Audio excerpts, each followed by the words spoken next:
We are at the Peabody Public Library on February 14th, 2006. We are interviewing Dr. William Heinbaugh. And Mr. Heinbaugh, what branch of the service did you serve in? I was in the United States Navy in the Construction Battalion SeaBees. And what war was that? That was the Korean War. In the Korean, what rank did you attain? I was a second-class petty officer, a draftsman. Okay. Can you tell us briefly where you served? I know when you're in the Navy you serve different places. I went to boot camp in Great Lakes, and then went to a CB Construction Battalion School at Fort Hueneme, California. I was there for 9 months, had to wait 6 months to get into school. The school was 3 months. During that period of waiting, I was doing KP work and then regimental guard duty. And then after school, graduated, I was assigned to Kwajalein, Marshall Islands in the South Pacific. I was there for a year, came home, I was reassigned. Korean War started while I was home, June 28, 1950. Home on leave for 45 days. Then I was reassigned to the Naval Amphibious Base in Coronado, California, and the Naval Amphibious Training Unit. And I finished my enlistment time there. I was released in June of 1952. And then in 1958, I re-enlisted in the Naval Reserves Chaplain Corps. I was in for a year till '59 and was released with a medical discharge. And that's my services. I see where you said you were born in Ohio. Paynesville, Ohio. Paynesville, Ohio. Yes. Is that where you entered the service from? No, I entered the service from Warren, Indiana. Warren, Indiana. Right. That's where you lived in Warren? Yes. I'd been there for a year and a half. My father was a Baptist minister, so we moved around a lot. He was pastor here in Columbia City for 10 years. And so I went through the, I think it was recruiting office at Marion. Did you volunteer or were you drafted? I volunteered because I was going to get drafted. Okay.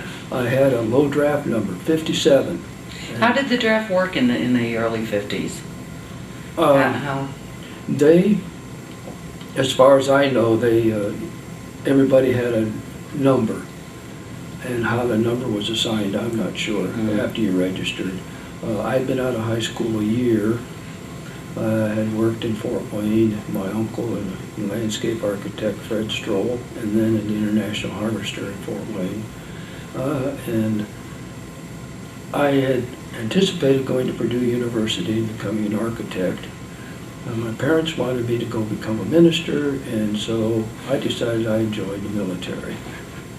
And I went in June of 48.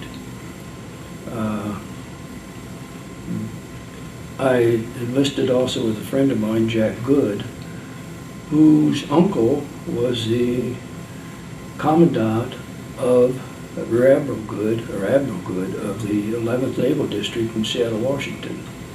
And we enlisted together, went through boot camp together. Is that why you chose the Navy, basically? No, I chose the Navy because I thought I would always have a bed to sleep in at night, rather than a foxhole. And I chose the Navy because I liked the water, grew up on Lake Erie, and I chose the Navy because I was able to get enlisted in the area that I had an interest in, which was drafting. Were you married at the time? No. No. No. Did you get married during your service or Yes, after? During your I service? did. I married after I came back from Kwajalein. When I was home for that 45-day leave, I married a girl that I'd grown up with and had moved away from in South Bend, Indiana. My father was the assistant superintendent of the City Rescue Mission in South Bend at the time when I met her, and her father was a caretaker of their camp they had, and we spent time together in the summer growing up as kids, and then we went our separate ways, and somehow we got reconnected. And then I was married when I was home on leave. She came out to Coronado. We lived in Coronado for a year and then San Diego for a year. And she worked for a phone company. And so that's how that went. When you enlisted, you were living in Warren. Correct. Where did you have to go to enlist? Marion. To Marion? Yes, Marion. as I recall, it was Marion. The Navy had a recruiting officer. Were a lot of men enlisting at that time? I mean, during that time? I think it seemed to be, because I know I didn't have to wait to get into boot camp, so, but it seemed to be a lot of guys there. Had you any idea that the Korean War was going No. to, I mean, that World War II was just not over? at all. There was no inkling of No, anything like that? No. Okay. After you enlisted, you went on to boot camp, and you did tell us where you did that, but could you remind us again? That was at Great Lakes. At the Great Lakes. Illinois. What was that like? What was boot camp like? It was hot. It was in the summertime. It was hot. And when you'd have parade, stand up parade for inspections and stuff, guys were fainting because it was so hot. Could you stand for hours? Boot camp was really kind of, I don't know. I did not enjoy it because it was kind of boring and a lot of marching and all that kind of physical activity, which I didn't mind. But I got tired of it. And how long did that last, boot camp? 12 weeks. 12 weeks. And when you first enlist, what rank are you? Seaman. Seaman. Yes. And after you get through boot camp? I think Seaman second class. Second class. And then eventually first class. And then you go to the petty officer rank. During boot camp, do they do any training for you? Or is Yes, they do. Nothing specific. Mostly, marching and learning to be follow discipline, follow orders, make your bunk right, take care of all your things, and become a neat Nick. That type of thing. Those types of things, and also to care for your weapons and so on. It's a pretty basic kind of an experience. Do you remember any of the people that you served with in boot camp? You mentioned enlisting with your friend. Did he go with you? Yes. I don't remember any of the others, no. Okay. No. Okay. So you got through boot camp. Right. And did you get to come home after that, or were you? I was home for a week. Home for a week. Right. Okay. And then got on a train and went to San Francisco. And that where you received your training for the SeaBees? That was at Port Hueneme. Port Hueneme. Actually, I didn't go to San Francisco, went to Los Angeles. I'm sorry. Went to LA. And then went to Port Hueneme, and I was there for 9 months.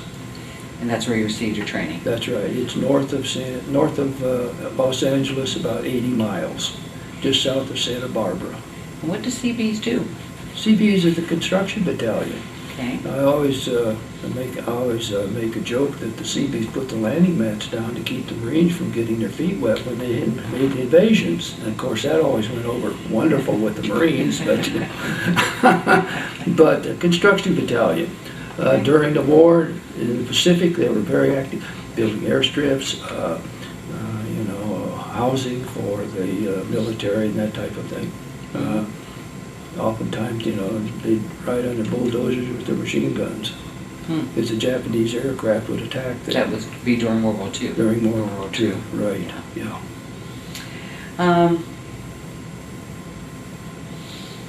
How long did the training last? When you went to... In Port Hueneme? Yeah. The training lasted 3 months. 3 months. Right. And what was that like? I mean, what kind of things did they teach you? How to draw, how to do proper drafting procedures, that type of thing. And that was something you'd been interested in anyways, That's right, yeah? because I took it in high school, and like I said, I was wanting to be an architect, and but we learned mechanical drawing and those kinds of things, architectural drawings, and so on and so forth, and how to do it in a proper way, And I assume you did pretty good there since you I stayed did. in the Navy. Yes, I did great. I enjoyed it very much. I didn't get to do much of it afterwards. Other than being in the Navy, I mean, that's enough, but, and learning something new, how was it much different than living in Warren, Indiana? You mean it on the base? Yeah, on the base, the people out there, I mean, was it something, The people were very friendly. Were they friendly? It was great. Transportation-wise, you go outside the gate and put your thumb out. And people would give you rides. That was before the days of interstate and all this good stuff. And people were very friendly, very helpful. They would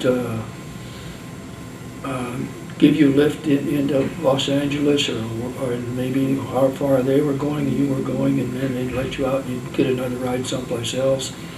During the regimental guard duty, I was on 8 hours, off 8 hours, and on 8 hours, and then I was off for 48 hours, which gave me a good chunk of time to do other things. what kind of things did you do? I love to go sailing. We'd go down to Newport Beach and sail down, I and other friends of mine would go down there and rent sailboat and sail in the bay. We'd go up Santa Barbara, go to Los Angeles, go to movies and that type of thing. You know, spend some time at some of the clubs and so on. Interesting. After you got out of training, then you went to, you came back here, right? You came to No, I went to Kwajalein. Kwajalein, okay. Right. And what rank, did you increase your rank at this point? I think I was seaman first class. Seaman first class by then? Yeah. Okay. Yeah. What did you do there? In Kwajalein, occupational duty mostly. Kwajalein was it's an island on a coral reef. It's on an atoll, Kwajalein Atoll, and the island Kwajalein itself is shaped like a half moon. It's 2.5 miles long and maybe half mile wide. Most of the island is made up of an airstrips. There was 2 over 5,000 feet airstrips on the island. The island was taken from the Japanese during the war. The battle lasted about 4 days. Over 5,000 Japanese were killed as a result of the battle. And there's a cemetery on the island where they bulldozed a big trench and buried the Japanese. And there's a sign there. Where did civilians live on the island? They are dependents of officers. For a dependent to live on the island, their husband had to be either an officer or I think a chief petty officer. And they did have several dependents living on the island, yes. Other than that, I was not aware of any other civilians other than the natives. There were some natives, Were there some natives on Marshallese there, yes. They had a place where they built boats, which is very interesting to watch and observe. And there was quite a few natives on the island. So when you weren't on duty 24 hours a day, or were you? No, thank goodness. Working hours were what they call tropical working hours when I went there. That means that the rotation was 18 months. And tropical working hours started at 7 in the morning, you were done at 1 in the afternoon. The reason for this is because it was so hot. We were only about, I think, 300 miles north of the equator. And it was hot. Temperature, maybe the low temperatures would be 60 and high temperatures would be 100 or above. The only time it wasn't hot was in the rainy season, and usually December and January, and you get a lot of rain. But it was still humid and all that. Anyway, they did the working hours this way to provide, so it could be more comfortable for the guys. And what work did you do while you were there? I mean, what was that like? There wasn't a whole lot of drafting to do. We did some, I don't really remember doing much. I remember sitting at a drafting table and not doing a whole lot. But because there wasn't not much to do, this occupation.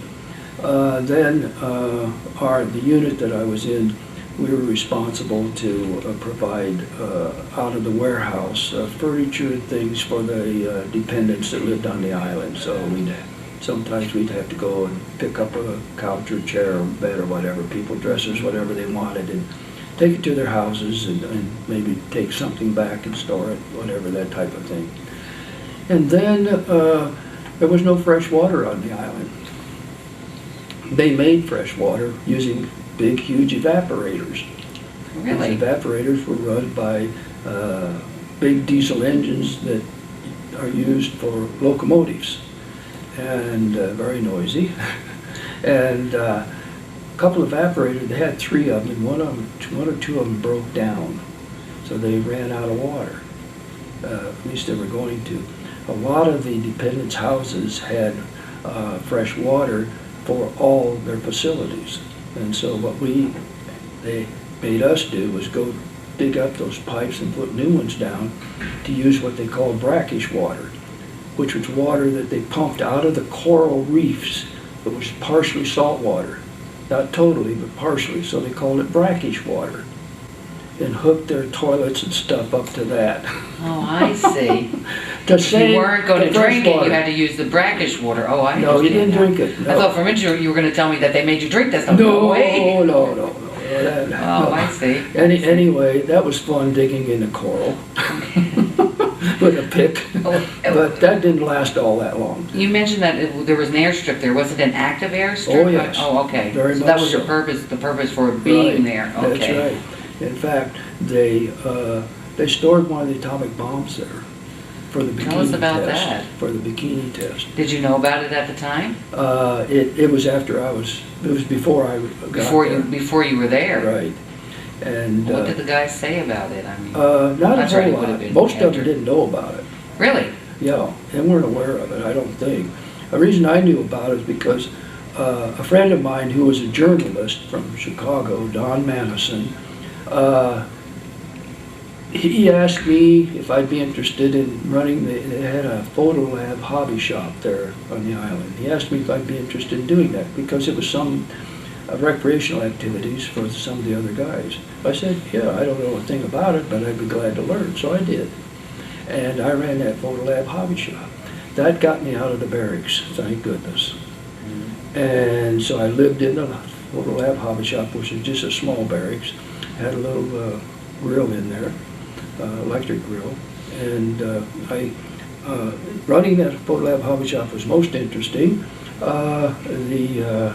Some of the sailors had come through there that had been down in some of the other islands and had brought in pictures for me to develop. And I developed pictures, and there was pictures of these naked ladies, natives. And so I'd print me off a set of pictures too. Anyway, then I developed a little side business. It didn't make much money. I was more fun than anything else at taking portraits.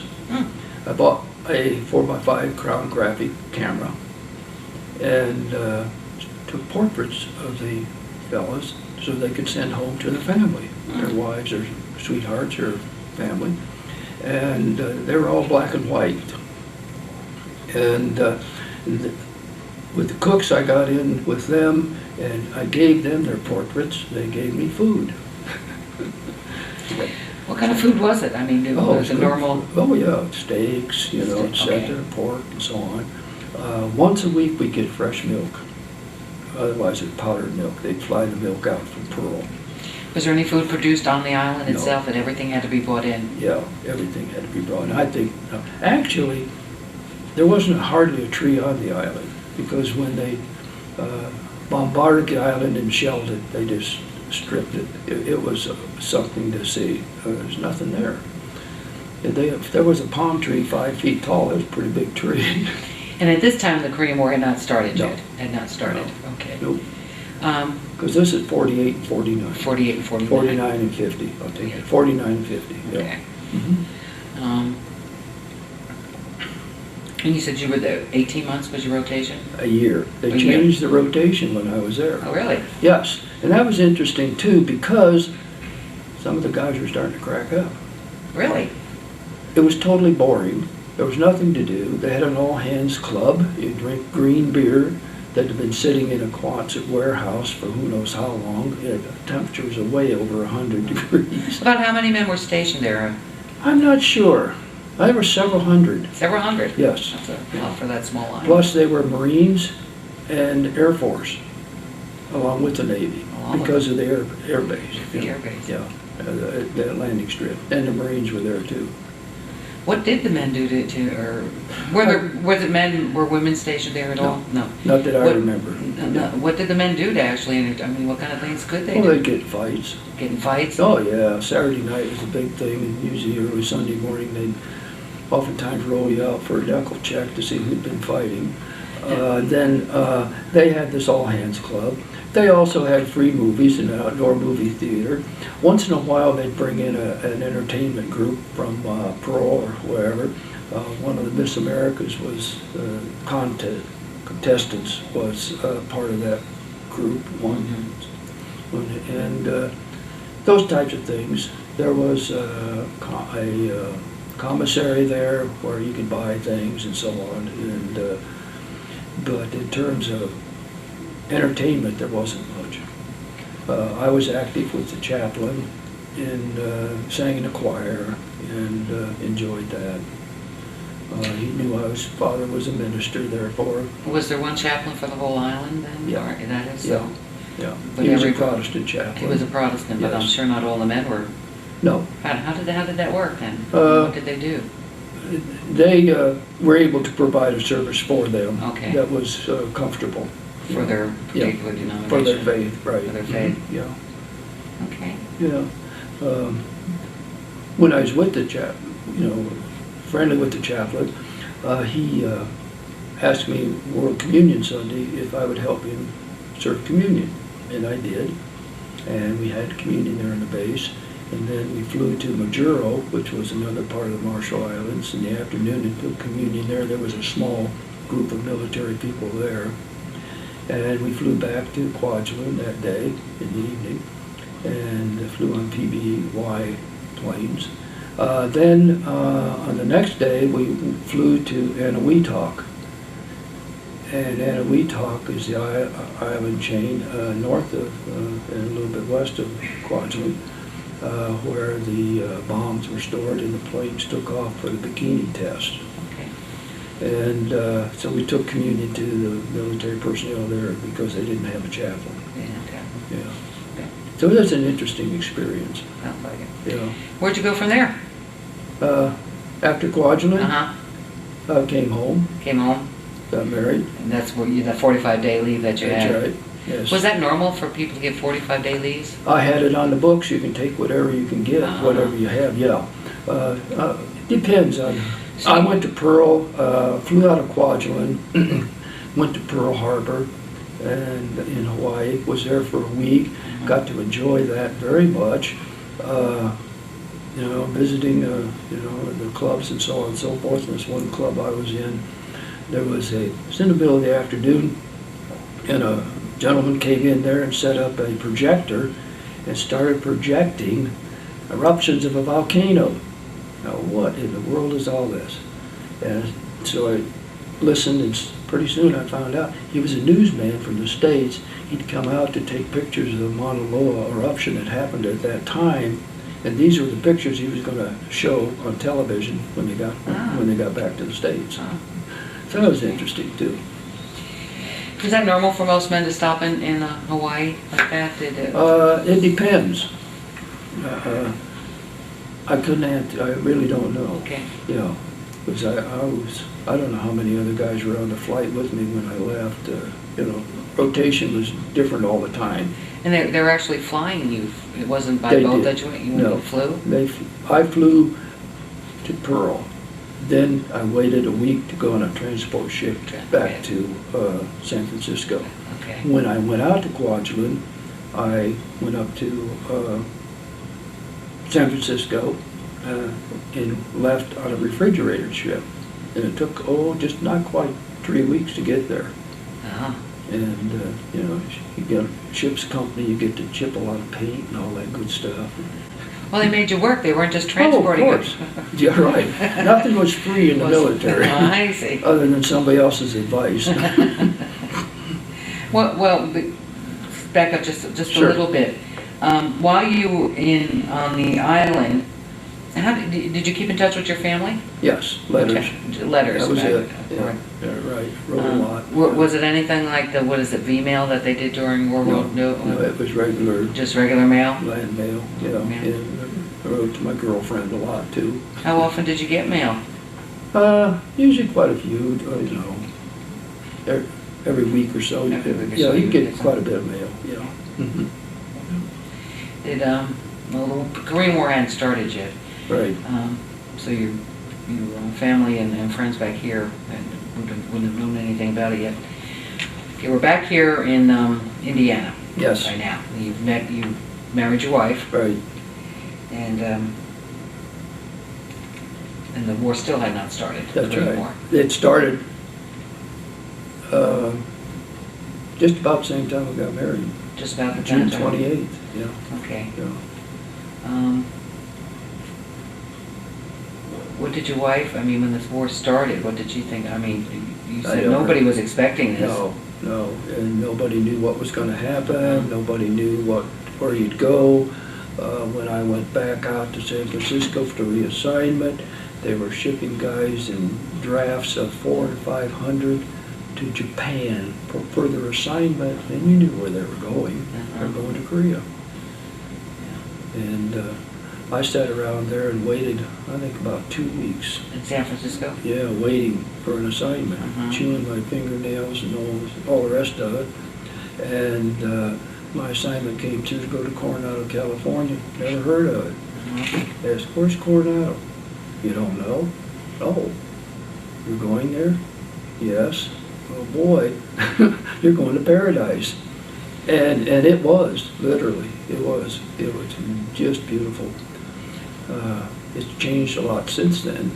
But then the only way you get there was drive around the Silver Strand, which made San Diego Bay, or take the boat ferry across from San Diego to Coronado.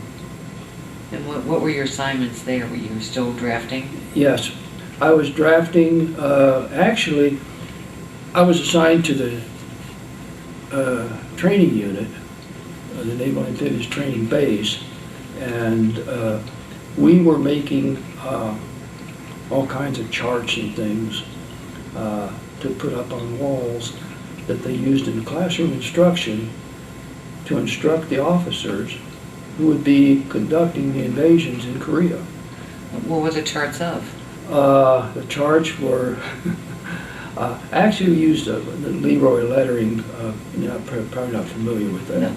And with instructions in terms of how the invasions were to go, et cetera, et cetera, et cetera. And then we made diagrams of invasions even using atomic weapons. Really? And they gave us the material and information so they could determine what the wind flow was, the wind direction was, the currents were, and so on and so forth, so they would know when it was time to launch an invasion, so the radioactive material would be out of the way, so the troops would be saved. You had to know when the high tides were. You had to know where the best place to land was, because the ocean floor was unpredictable, different, and that type of thing. So you could beach a landing craft, and that would not be good. There was serious consideration of using a nuclear bomb. Exactly. Yes, very much so. And they didn't need to, but they were ready. They were ready to do that. Yes. Yeah. Interesting. Yes, it is. And so we made these training aids, and then my commanding officer of my unit came to me one day and said, Bill, he said, in the first part of the building we were in, there was a big safe. It was huge, with a big door on it. And nobody really knew what was in there. Nobody really cared, you know. And so he came to me one day and he said, Bill, he said, in that safe up there are all the battle plans of the Pacific War. When the war was over, they dumped all those battle plans in that safe and just left them. They're in filing cabinets, they're in boxes. There's no rhyme or reason to them. But they're information that the officers in training can use to read so they can understand how an invasion takes place and all the various parts and puzzles and pieces that have to be put together in certain time sequences and so on and so forth for the invasion to be successful. He said, would you be willing to go into that vault and organize that stuff so that it can be checked out? I said, sure, why not? I was getting tired of my job, you know, bored. And he said, well, first of all, we have to have your clearance, top secret clearance. Okay, go ahead. So I was checked out by the FBI, the CIA, and the NSA, National Security Agency, for clearance, and I was cleared. They checked with all my friends and my family and whoever back home here in Indiana. In that process, I found out later, what'd you do, Bill? Somebody was knocking my door here from the FBI the other day, and I know about what. Anyway, so then that was my job for the next, well, probably a year, 18 months.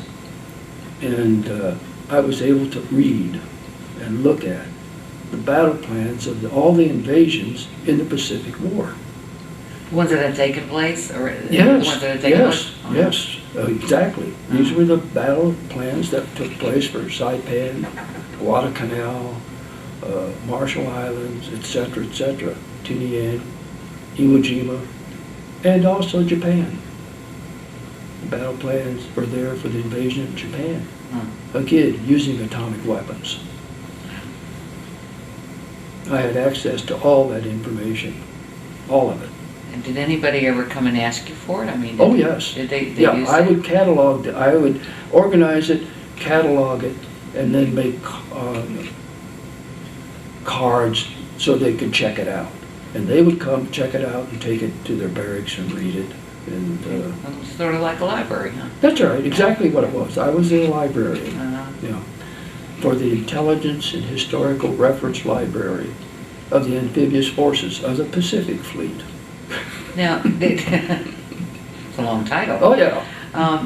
You had to have clearance to go in there and work. Did the people have to have clearance to check this material out? They already had that. They already had their As clearance. officers, The officers that had came their with their clearance. I see. ranks or Okay. whatever, yeah, right.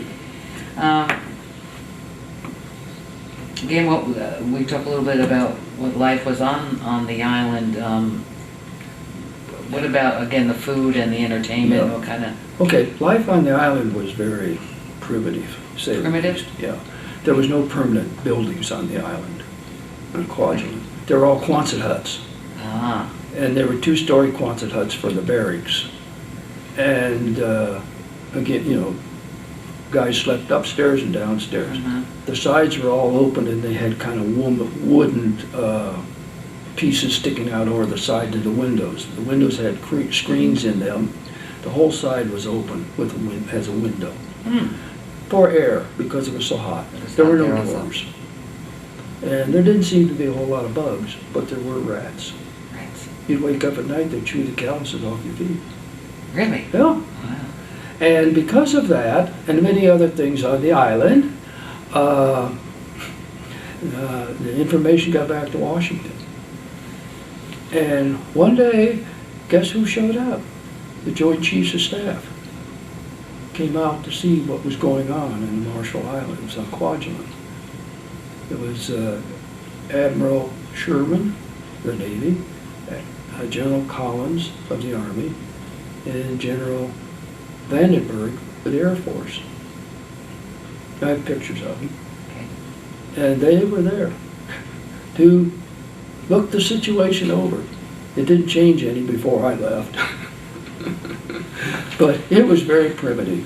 Yeah, very primitive. We did swim a lot. Did you? Yeah, in the lagoon side of the island, they had a beach area, and we did swim a lot. They'd also take us on recreational trips once in a while. They had an M-boat that they put a deck on the top of it, and they'd take us to a couple of the other islands, and we'd go over and sit and spend the day and drink beer or whatever, and I don't remember what else we did, but just look around, I guess. I know this one island we're at, I don't remember what. After the war was over, they just walked off and left it. And there were Quonset huts there that had brand new Korean Marine diesel engines sitting in them, stacked clear to the ceiling. Just walked off and left it. Cheaper to do that than ship it all back home. Yeah. You know? You were at Coronado and the war had started by now. Mhm. What kind of information were you getting about the war? I mean, how did you get your information? Mostly through television. Mostly radio. through the television and radio? Yeah. Did people who had actually gone to Korea, did they ever come back through you? Or I mean, No. did you get to talk? No. Did you get to talk to any of the veterans No. from there? No. Okay. I was discharged in 52 before the war was over. 52 before the war was over. Yeah, it was over in 53. You know. And it was a little different than World War II then. You weren't allowed to leave until the war was over. Weren't you enlisted for the duration during World War II? How long had you signed up for? 4 years. 4 years? Yes. Okay. That was a given. That was a given. Yeah. Oh, well, I'll take that back. 3 years. You signed up for 3 years? 3 years, and the Korean War started, and Uncle Harry stuck another year on everybody's enlistment. Ah. Okay, yeah. that one. I Okay. forgot that one. Yeah, I went in for 3 and ended up 4 because of the 4. Korean War started. So an extra year was added to everybody's enlistment. And where were you when the Korean War actually ended? I was in civilian life going to college. Going to college? Huntington University. Huntington? Yeah. Were you able to were there GI benefits available for you? Is that how you did that? Yeah. Through Well, it helped a little bit, $106 a month. Okay. And, you know, back in those days, it was better than nothing, Yeah. but, you know, it didn't pay the bill. No. I had to work while I was going to school. Uh-huh. Yeah. What did you go to school for?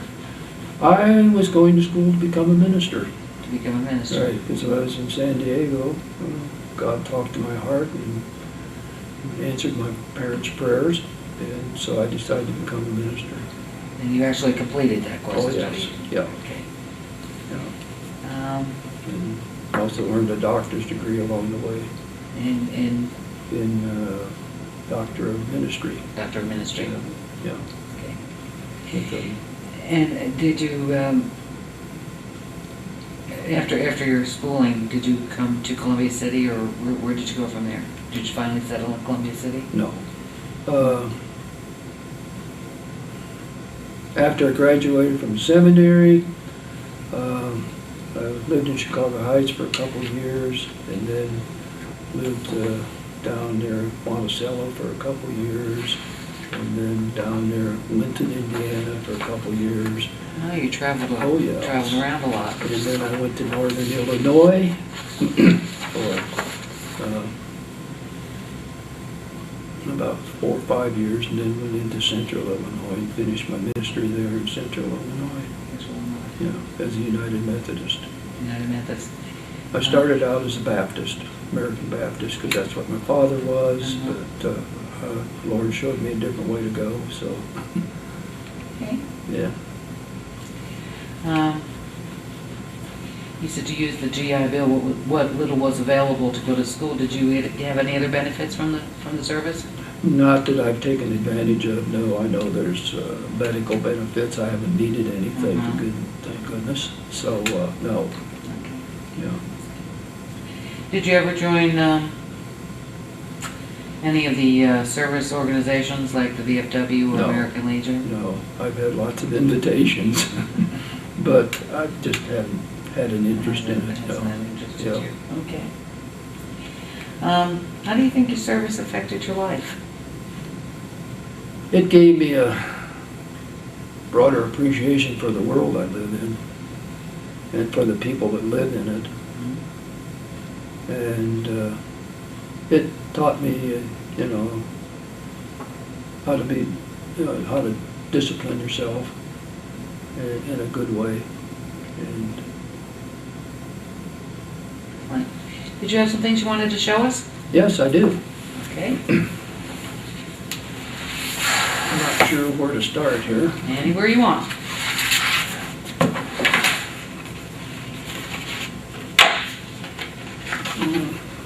There's a picture of the terminal on Kwajalein. Okay.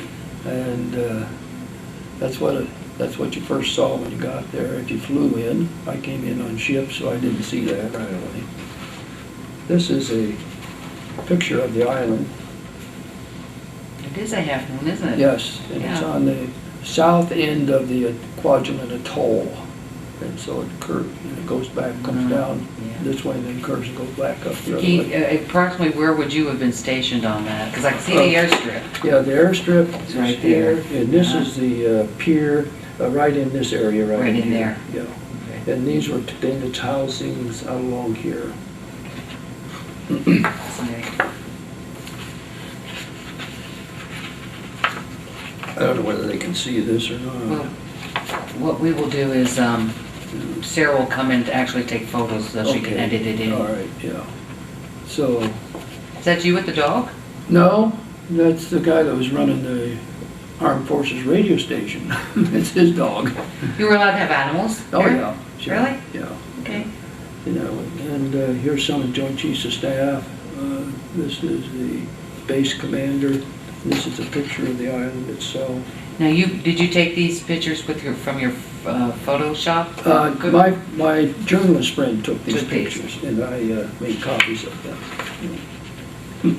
Here's the All Hands Club, where the guys would gather for their celebrations. This is a cemetery where the Japanese were buried. Yeah. And this is General Sherman and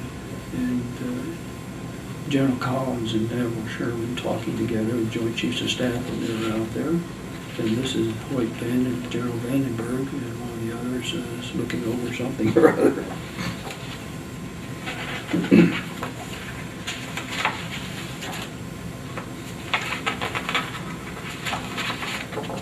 And these are pictures of parades, inspections and so on, that type of thing. Even out there on those little bitty islands that made you do that. Yeah, that's part of discipline, don't you know?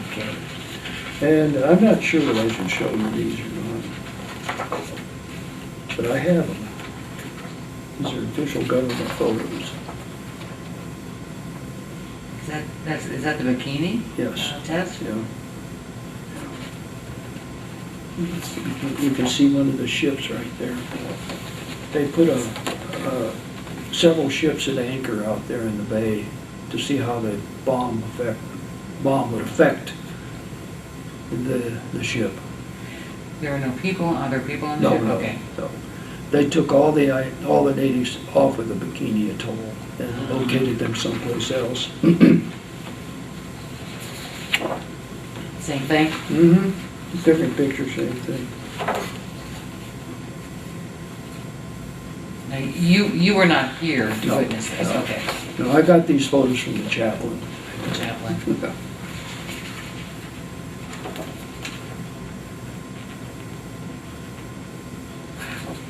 Here's the kind of buildings that are on the island. Awesome. I know there's another one behind And that. you said that's 2 stories?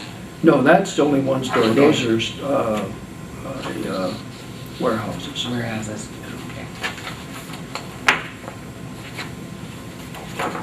And that's how they made the water and where they stored it. It's fresh water. Did they use seawater then to make the fresh water? Yeah. Yeah, they pumped it out and distilled it. That's what the evaporators were for. They distilled the water. And this is the Quonset huts, or barracks, that I was telling you about. Oh yeah, the sides are completely open. Yes.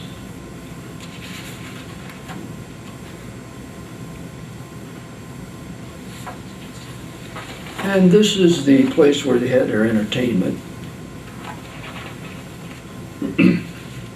They show movies there each Okay. night. That was about it, entertainment-wise. Yeah. And the Quonset hut that I lived in was just off to the side of this. And between where I was living and this recreational area was where they stored the atomic bomb. They had I don't know what you call it, cave they dug into the coral, and they stored it in there. And they had about 50 feet or more, maybe 100 feet of coiled up barbed wire fence all around it, with a walk tunnel going through it to get to it, the entrance. Wow. Yeah, very interesting. Well, those are some of the pictures. There's another book that I had that was interesting too. It's the story of the battle for the Marshall Islands, which I got. I haven't had this too long. And it's very, very informative. Tells you about the invasion, step by step, how it went, and all the things that happened sequentially so the invasion could be successful. And it had to be that way, otherwise people were going to get killed, and were our people, because they were in the wrong place at the wrong time. Okay. Before we turn the camera off, is there anything that I've forgotten to ask you, or something that you want to say? Probably, but I don't know what it is. Well, is there anything you need to say that you would like to say that we haven't covered? Other than I appreciated my time in the military. It was informative, educational. My life would have been much different without it. Maybe for the better, maybe for the worse, I'm not sure. I was disappointed that I wasn't able to continue my time in the chaplaincy. I was going to seminary at the time in Chicago, and I was taking what's called clinical training, clinical pastoral training at Cook County Hospital. Very stressful, and my blood pressure started to fluctuate a little bit.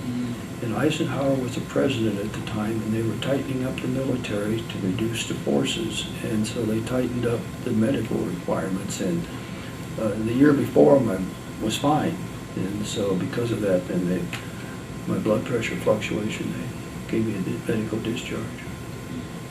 Otherwise, I'd have stayed in. I'd end up in Vietnam. I'd have stayed in. Well, Dr. Heinbaugh, we'd like to thank you for taking the time to doing my pleasure. Doing the interview. Thank you, Janet. You said some very fascinating things. Well,